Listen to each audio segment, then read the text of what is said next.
ಧಾರವಾಡ ಜಿಲ್ಲೆಯ ನವಲಗುಂದ ಪೊಲೀಸ್ ಠಾಣೆ ವ್ಯಾಪ್ತಿಯಲ್ಲಿ ನಡೆದಿದ್ದ ಮನೆ ಕಳ್ಳತನ ಪ್ರಕರಣವನ್ನು ಪೊಲೀಸರು ಯಶಸ್ವಿಯಾಗಿ ಭೇದಿಸಿದ್ದು, ಪ್ರಕರಣಕ್ಕೆ ಸಂಬಂಧಿಸಿದಂತೆ ಮಹಿಳಾ ಆರೋಪಿಯನ್ನ ಬಂಧಿಸಿ ಲಕ್ಷಾಂತರ ರೂಪಾಯಿ ಮೌಲ್ಯದ ಚಿನ್ನಾಭರಣವನ್ನು ವಶಪಡಿಸಿಕೊಂಡಿದ್ದಾರೆ.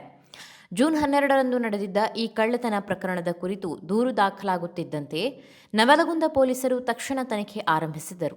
ನವಲಗುಂದ ವೃತ್ತದ ಸಿಪಿಐ ರವಿಕುಮಾರ್ ಕಪ್ಪತನವರ್ ಅವರ ನೇತೃತ್ವದಲ್ಲಿ ಹಾಗೂ ಪಿಎಸ್ಐ ಜನಾರ್ದನ್ ಬಿ ಅವರ ಮಾರ್ಗದರ್ಶನದಲ್ಲಿ ವಿಶೇಷ ತಂಡಗಳನ್ನು ರಚಿಸಿ ವಿವಿಧ ಆಯಾಮಗಳಲ್ಲಿ ತನಿಖೆ ಕೈಗೊಳ್ಳಲಾಯಿತು. ತನಿಖೆ ವೇಳೆ ದೊರೆತ ಸುಳಿವುಗಳ ಆಧಾರದ ಮೇಲೆ ಸಂಶಯಾಸ್ಪದ ರೀತಿಯಾಗಿ ವರ್ತಿಸುತ್ತಿದ್ದ ಮಹಿಳೆಯನ್ನ ವಶಕ್ಕೆ ಪಡೆದು ವಿಚಾರಣೆ ನಡೆಸಿದಾಗ ಆಕೆ ಕಳ್ಳತನ ಕೃತ್ಯವನ್ನ ಎಸಗಿರುವುದಾಗಿ ಒಪ್ಪಿಕೊಂಡಿದ್ದಾಳೆ ಎಂದು ಪೊಲೀಸರು ತಿಳಿಸಿದ್ದಾರೆ.